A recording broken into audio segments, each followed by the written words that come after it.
तो बांग्लादेश में हुए चुनाव को लेकर बांग्लादेश का भविष्य बहुत ज्यादा उसी पर निर्भर था कि आखिर बांग्लादेश में कौन आता है, कौन सी पार्टी बांग्लादेश पर राज करती है। और इसी से वहां की आवाम को भरोसा था कि आगे उनके साथ क्या होगा। और आवाम ने बता दिया कि जो लोग सोचते हैं, लोग अपने हितों के बारे में ज्यादा सोचते हैं। और वैसा ही कुछ बांग्लादेश चुनाव के बाद निकलकर सामने आया है। नमस्कार, मैं हूं नीलू। तो बांग्लादेश में जमाते इस्लामी, जिसे अमेरिका ने सीधा समर्थन दिया, वो बुरी तरह से हार गई है। जमात को छात्र नेताओं का समर्थन हासिल था। मोहम्मद यूनुस की मशीनरी पूरा साथ दे रही थी। फिर भी गुरुवार को हुए चुनाव में कट्टरपंथी पार्टी को 50 सीटों पर पहुंचने के लिए संघर्ष करना पड़ा। जमात की हार और बीएनपी की जीत का मतलब है कि देश ने कट्टरपंथी विचारधारा को खारिज कर दिया। और बीएनपी को मिली जीत का मतलब है मुख्य धारा की पार्टी को ही लोग देश का भविष्य मान रहे हैं।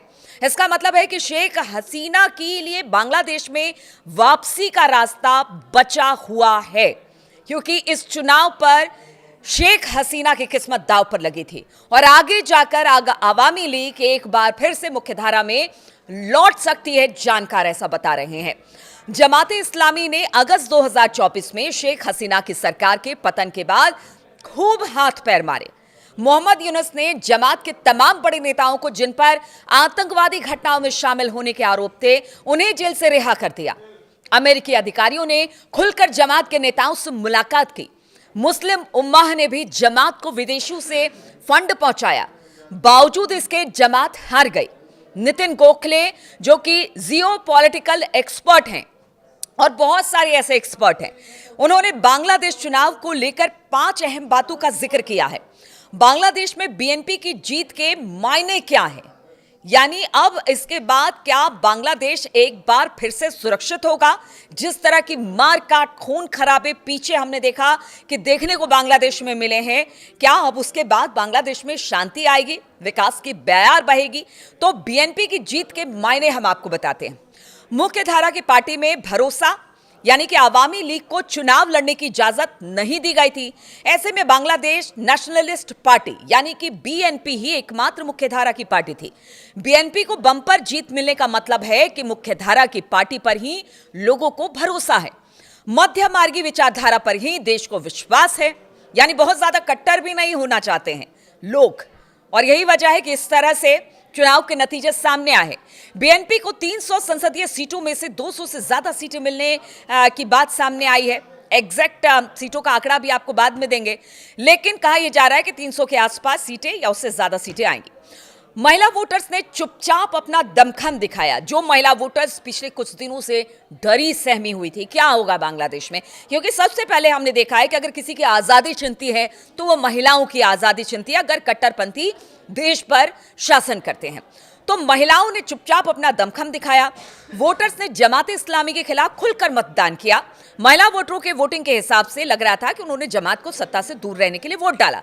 अलग अलग इंडस्ट्री की महिलाओं ने बड़ी संख्या में साफ तौर पर बीएनपी को एक बेहतर विकल्प के तौर पर देखा।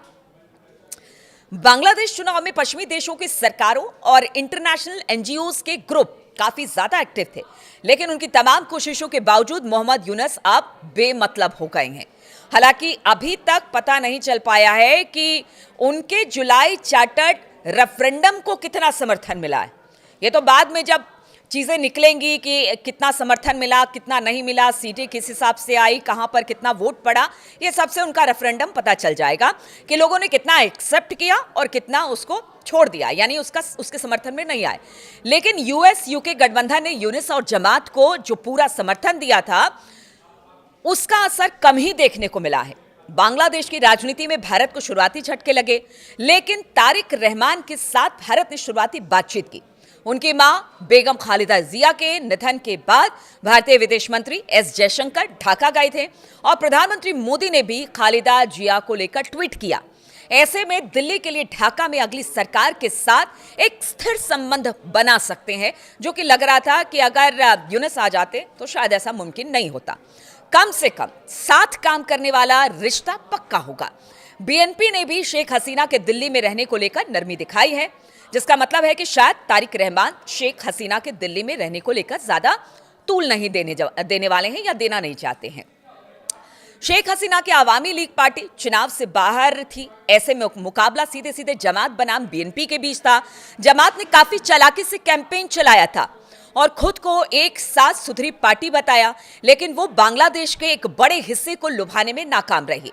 हालांकि इसे सीटें जरूर ज्यादा मिली है, लेकिन ऐसा होना ही था क्योंकि चुनाव आमने सामने बिल्कुल आने वाला था। बांग्लादेश चुनाव की सबसे दिलचस्प बात छात्र नेता रहे, जिन्हें जनता ने बुरी तरह से नकार दिया। शेख हसीना के खिलाफ विद्रोह करने वाले छात्र नेताओं ने एनसीपी नेशनल सिटीजन पार्टी का निर्माण किया था, जिसे सीधा मोहम्मद यूनुस का समर्थन था। जमात को फायदा पहुंचाने के लिए इसने उनके साथ गठबंधन भी कर लिया था, लेकिन एनसीपी बुरी तरह से हार गई।